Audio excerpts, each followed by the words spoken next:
Bet. Yo, Firewater, I just want to say I appreciate you coming to join in and have this call, talk about, these problems with CC. You don't see it as a problem. Yeah. I see it as a problem, but I kind of want to hear more and hear your thoughts about it. I actually found your post on Reddit, which is kind of what led me to want to do this discussion. And Gotcha.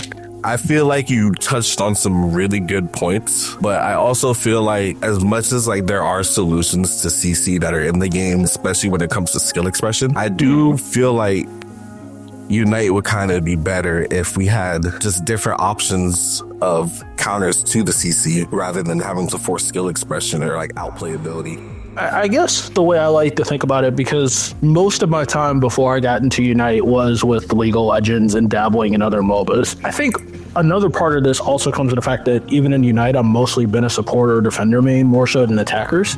So I guess the way I look at it is it's just a necessary evil.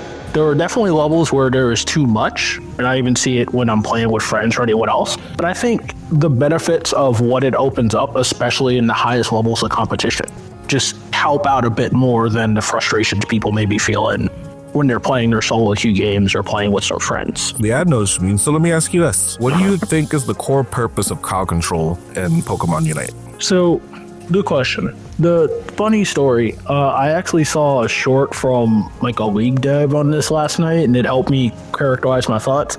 I think of CC as opportunity openers, right? So the best way to think about CC is it opens up opportunities because a good stun from a frontliner, from an attacker, whoever has it, means you can potentially get a free pick to help start a fight, get a Reggie, score some goals, get a kill. On the other hand, is also cool for if someone was beating your team's ass, hey, you get a good CC on them, maybe you get a kill, or maybe you open up a place to win where you otherwise wouldn't have been able to. But I would definitely say the core purpose is opportunities. Especially the Pokemon that have big CC waves. For example, Tinkerton just came out, and if you get caught within Tinkerton's range playing Speedster, playing Dive, playing any type of brawler, carry, defender, you're CC locked for a good hot minute throughout their entire combo. Yes, we have items like Full Heal, Blissey Safeguard, but people don't play Safeguard in solo queue. People don't really play supports in solo queue. And then Full Heal, I remember Sableye meta, which is arguably one of the most annoying CC metas we've been in. We asked for a Sableye nerf, and we got a Sableye buff and a Full Heal nerf. And I thought Full Heal was perfectly fine in the time that we had it. I will say from that original conversation that got us into this conversation now, I don't hate idea of a small Full Heal buff, because I think of Full Heal like the counterplay to any CC, even in the terrifying cases of Zoroark, because I'm gonna be so real, there are very few people who are that nasty on Zoroark, but those are the people that make me the most concerned if a Pokemon would unite with no CC available, right? Because that mon is ridiculous, and old Full Heal was ridiculous, but I think there could be a middle ground that not only makes things a lot better for the people who are mad about or don't like the CC, but it also helps out. That actually kind of leads me into the next question. How would you balance the need for CC against the frustration that it could cause for the players? The way I would balance it is, I think for newer Pokemon releases, I think there needs to be less big CCs, or less point and click CCs, and more skill shot based. So I'll give a good example. We all know Psyduck got nerfed yesterday. The biggest part of it was, I've been playing mostly Psyduck this season, and it's a little ridiculous. Not me side-eyeing you right now. I'm just look, I'm chilling right now, but I do, I want to keep up on the characters that I play. And what I realized is Psyduck's the best example of both. We need less of what that passive was before the patch last night, right?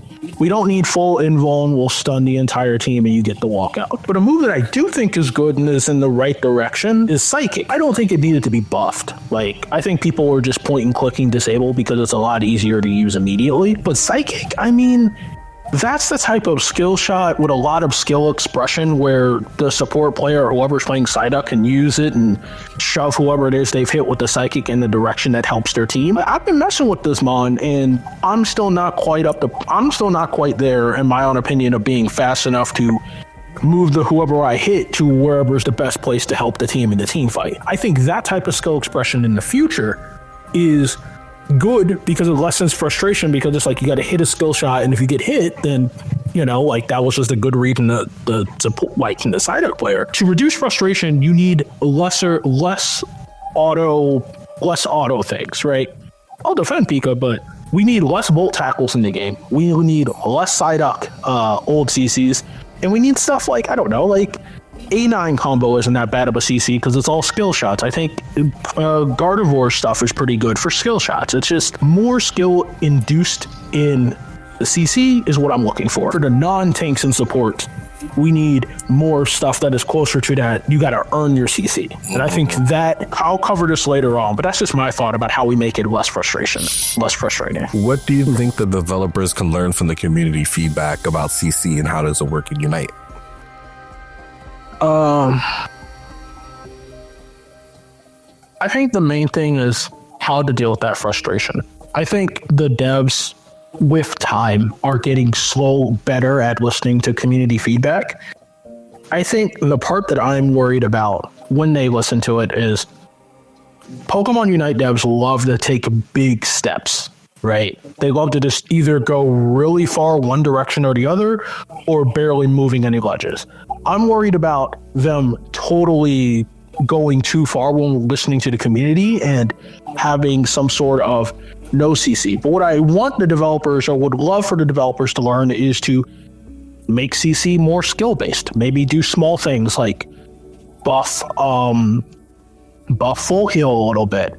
Make things like Safeguard, like what they did with Blissey, that made Safeguard and Safeguard Helping Hand pop up by buffing it a little bit. I think those are pretty good. I think the devs can learn and to design newer mons, especially those that are more utility based, to have other things besides stuns as their utility. Make attackers more mobile. Make supports have conditional CC.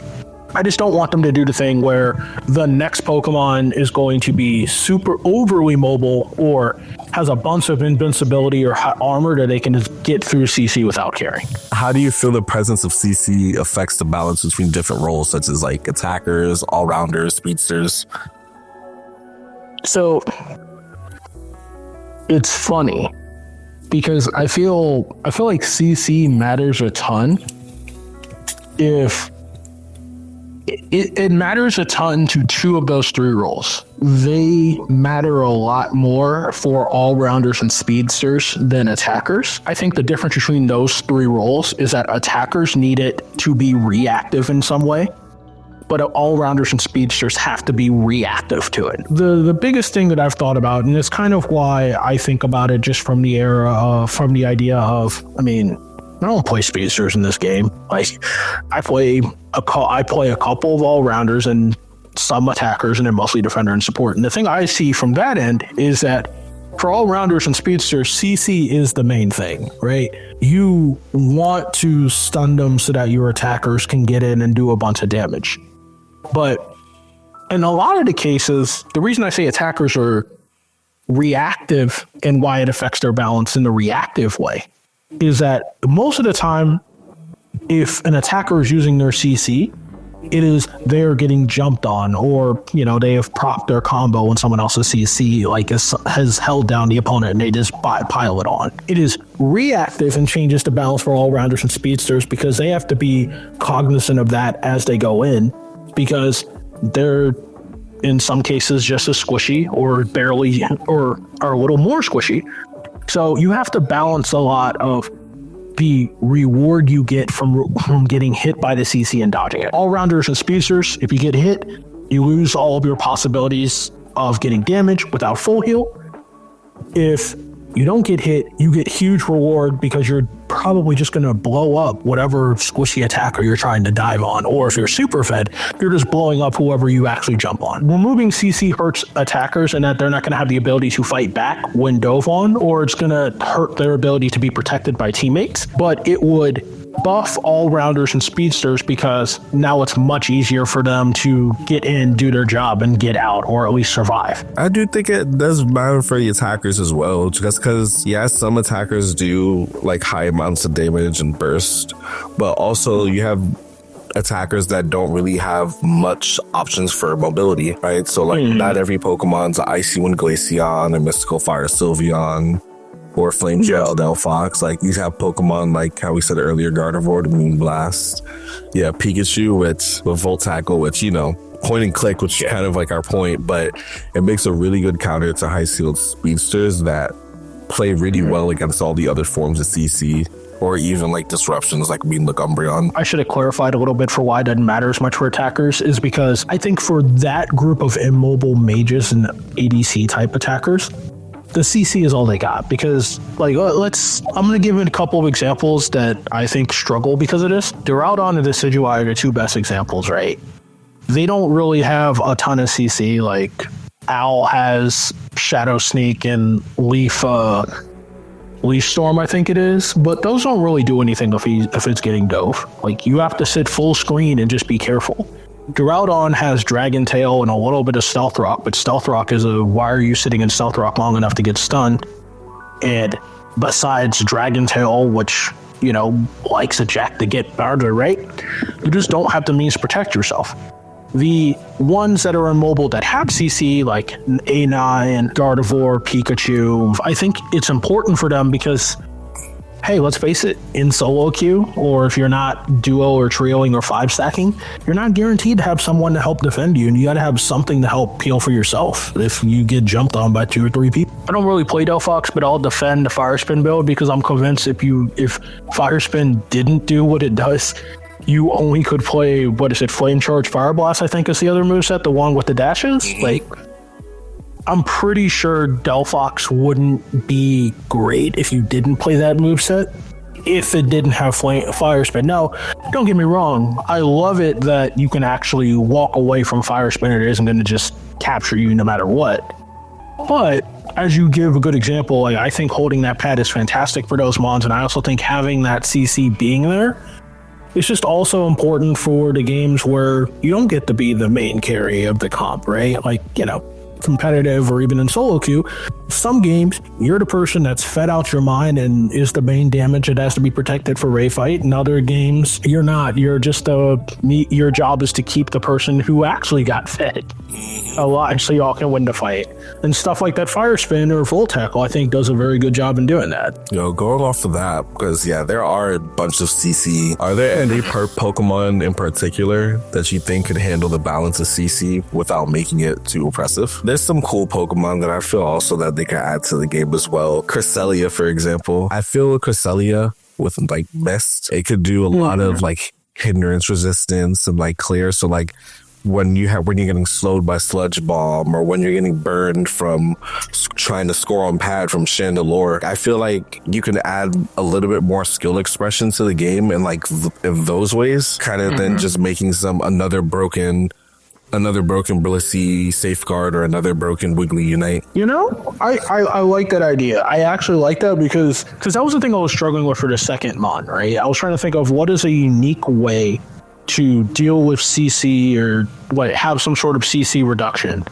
And I think that idea you have with Cresselia is a fantastic one because it is different from your team now has a shield and is immune to XYZ number of CCs, but it's something that as long as your teammates sit in the space next to Cresselia or whatever Pokemon they give this ability to, right? Like the effects are lowered, or maybe they're protected for a certain amount of time. And I think that would opens up a lot of things, especially if the other abilities of Cresselia, whatever other mon that is in this spot, is another support that is not just a heal bot, if that makes sense. I know that there was something that you mentioned in your Reddit post that mobility is an issue, and there's just too much of it in the game. Do you feel that CC is the best counter to mobility, or are there other ways that you can address mobility? I think CC is the most balanced way to deal with it, right? The reason I say mobility is an issue is we both know that they're rare and usually held up to the top echelons of the various like UCS leagues, right? Like there are multiple people who are exceptional on very mobile mons such as Zoroark, Dodrio, that are very hard to pin down and stun. The reason I think CC is the best counter is because there is still some sort of skill expression between figuring out a way to catch or otherwise mitigate how much damage that fast moving mon does, so you can stun them and have your team coordinate to kill them. The reason I say it's the most balanced is the only other thing I've come up with to adjust this would be to slow down those bonds. And that's one thing. I don't think that's good Because if you make Zoroark and Dodrio and some of these other like all-rounder speedster types slower, that's not going to do anything.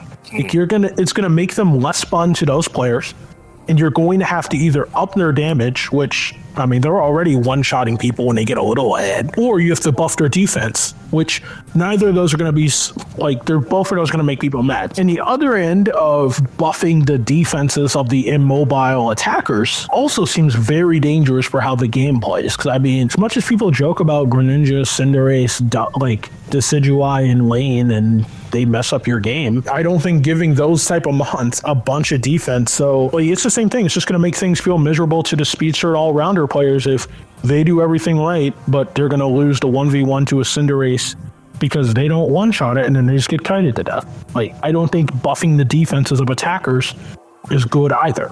So I think CC is the easiest way to balance these mons because it doesn't give arbitrary stats that make both ends of the pool less fun. In your opinion, does the rise of highly mobile characters make CC feel more necessary, or is it more overly punishing for certain playstyles? I think it's overly punishing. I think it just drives out attackers from the game, like, or the immobile ones, right? There's something to be said of, hey, if you are playing and you are not, if you are playing in solo queue or whatever, your team should have a tank and a support to help your team grow. But we can both agree, and the community can agree, that we don't have enough people who do that consistently. So if more mobile, hyper mobile characters exist, if the immobile mons do not get adjustments or have the consistency of making sure they have someone who can protect them, it's going to overpunish every non-mobile, every mid-range attacker that does not have high mobility is kind of doomed, right? You don't have CC, it's like, well, you're going to be playing full screen with Shackle, Snipe Shot, and Gardevoir, and maybe Venusaur, Mew, Solar Beams. You're going to be throwing those max range because you're not going to fight. You're not trying to fight. If you don't have the means to defend yourself, you have to just play full screen away and just make sure your positioning is on point so that they can never reach you. Certain attackers, they're going to find that the game becomes unfun because they have to always be perfect. How do you feel the CC mechanics influence the meta? Do they overly favor certain team comps or playstyles? I think it depends. For UCS top level tournament play, I don't think it matters that much because everyone's coordinated. You're talking at all times. It is just a question of execution, and making sure you don't do something like first pick Darkrai plus a play, like you get Darkrai Blaziken on round 2, but the other team has Slowbro, Blissey, Pikachu, right? But I think a lot of it at the highest levels is just solely execution and just being better at strategy and just playing the game. When it comes to solo, duo, and trio and regular solo queue, I think it does influence the meta a little bit because you aren't going to have that reliable defender, right? So I think CC becomes more relevant the less coordinated you are. For the people playing squishier attackers, you're relying on that as your only defense until someone picks a defender and is there to keep you alive. On the other hand, if you're filling for a team and you realize that there's a bunch of speedsters, you kind of have to pick something that has a bunch of CC or something to keep yourself safe, unless you're that person and feel like, oh, it's fine, I'm just going to beat them on whatever mon they pick. But the better the player gets, the less CC matters. But I will add in that you need CC in entirely different ways. CC in UCS is used to get a pick to guarantee, a push or a Rayquaza or a Reggie. CC in solo queue is if your team is on top of it, you are killing whoever is CC'd. If your team is not, it means you get to walk away and live and reposition to continue to fight elsewhere. And I think that's the biggest difference. If a player finds themselves struggling with CC, what strategies or resources do you think are underutilized for Counterplay? I think one resource that is underutilized, it's funny, but I see it so often, I just think it's true. I think that people think a little too much on trying to be that person or you just got to think about your positioning. I think positioning is the underutilization, right? Because let's say you're trying to let's say you're dealing with a Gardevoir, let's say you're dealing with your example, right? Mm-hmm. The right positioning is, even if you can't CC the Scyther, you're trying to hit the Scyther and not get stuck by Cute Charm or Sing or whatever else the defender's going to do, right? Sometimes you got to have a little more patience. Be willing to wait a second or two. I don't defend this if it's like you got to get in there and try and steal a Rayquaza. But waiting that extra second and paying attention to trying to count the cooldowns and when the big CC moves come out there, that is the absolute biggest thing I can say is going to be important to protecting yourself from CC, because there's times where waiting that extra second may miss you a kill, but it guarantees you get a bunch of damage to scare off the attacker, and you're alive to do it again. Versus if you go too early, you got CC'd by Wigglytuff into the Blastoise or Trevenant or whatever, and then they just one-shot you, and now you don't contribute anything because you're sitting for 10 to 20, 30 seconds. But besides buffing, besides maybe sneaking in pink emblems a tiny bit, I know they're not great right now. I think that's the main thing. Is just if you know how to position to keep yourself to guarantee you get good hits and a good place to just throw out your damage, that's what I think is the best resource to use or work on. What do you think the biggest risk would be? So the biggest risk, and I mentioned this in the original post, is I think it turns into a rock, paper, scissors and a lot less strategy. And the best case I can give for this is there would be three types of team comps.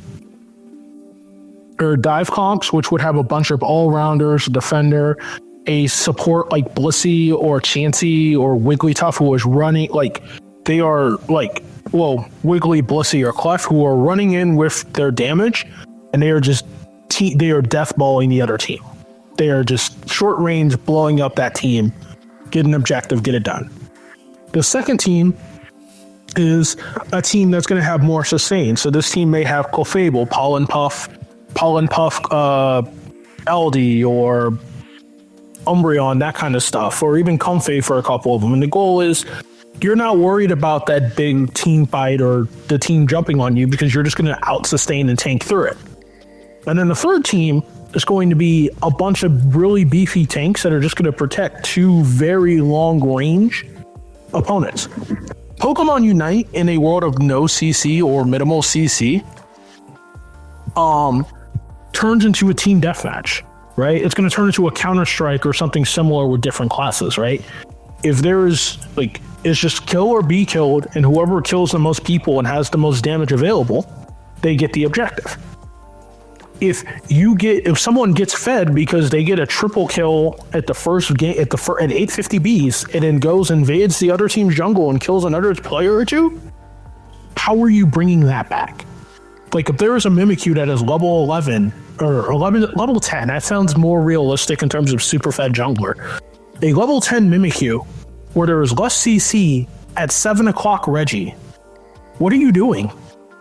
Like, how are you going to, are you just going to play complete opposite maps the entire game? There's still a Rayquaza to care about. What do if you're not mass reworking all of the Pokemon in the game, what do all of the immobile Mons who have now had severely nerfed CC do? Attacker class turns into who is good at it's like Venusaur, Mew, Intel, Decidueye, and debatably like Thunderbolt Pikachu, but like I feel like the biggest class that would lose out is attackers. Like, I feel like if you are not an attacker that could go cross screen, I don't think the attacker class as a whole gets played very much. There would be a lot less creativity in team comps. There's only certain because you would need the mons that can shut down the super fed head person, because we know how EXP share is in this game, right? Speech is broken, most broken item in the game. Yeah. Well, okay, I meant more of like catch up EXP. Oh yeah.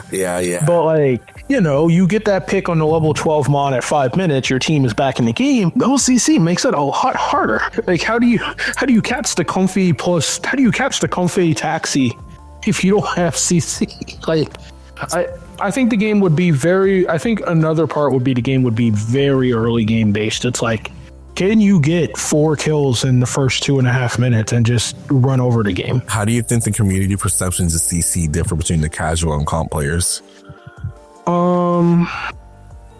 I think for a game that's as casual as Pokemon Unite, I think pretty substantially. Like, I have a friend who I've been playing to help teach them the game, and they'll slowly get the masters because they just started putting time enough in the game to get there.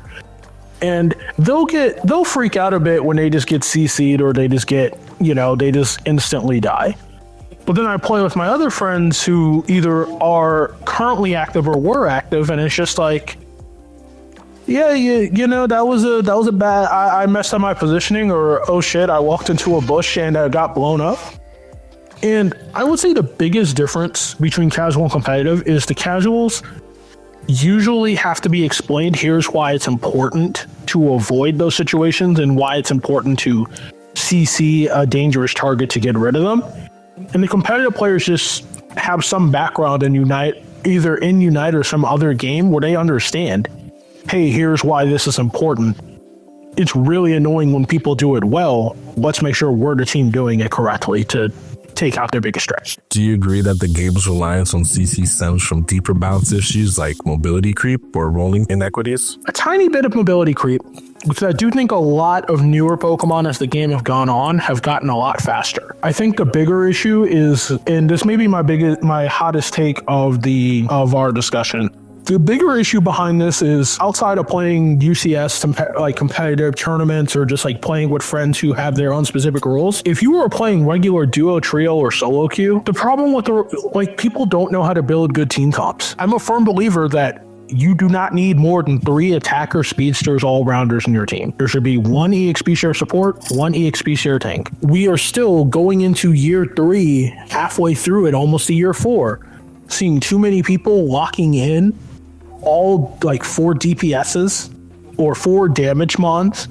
and 1 tanker support, thanks to those soldiers who are willing to fill what the team needs. There's a lot of people who would be better off helping the team or like honing their skills and not trying to be 007 every single fight. But I think CC matters more when we have a community that just, even when they aren't that guy or gal or person, don't have they just want to do their thing and not think about what's best for getting this success. Because at the end of the day, who cares if you did 150k in a loss? You lost the game. 95% of the community just needs to improve. And if everyone worked harder at improving the game and was better at match and better at team comps and other stuff outside of comp, which is an entirely different beast, then the CC problem wouldn't be of an issue. And another third thing is, again, matchmaking, but that's another problem separate. Maybe you could talk about matchmaking another time soon.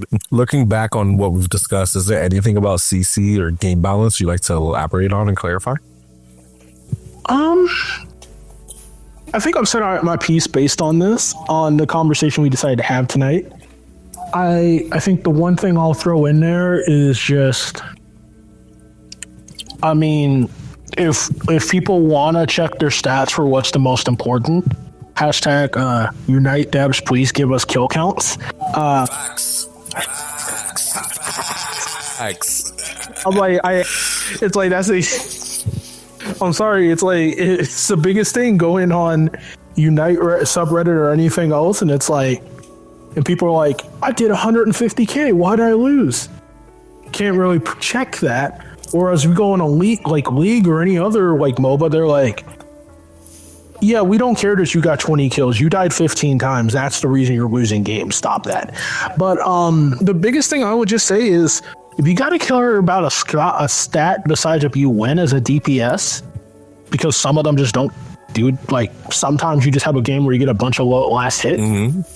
If you're on a DPS and you're taking under 10k damage a game, especially if you're on speedster or all-rounder, I think that tells a story more than your damage, right? Mm-hmm. Because the less damage the other team does to you, the more you are able to spit out damage and do your job to help your team win. So that's one small thing that I would throw in, but I think we've covered everything else that I could think of. Yeah. What's the biggest insight or takeaway you gain from playing Pokemon Unite or analyzing its CC mechanics?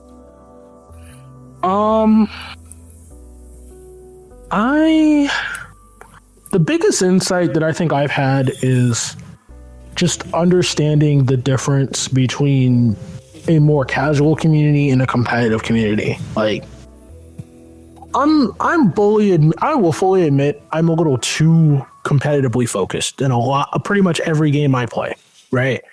Like, before Unite, I did a bunch of competitive Smash for years.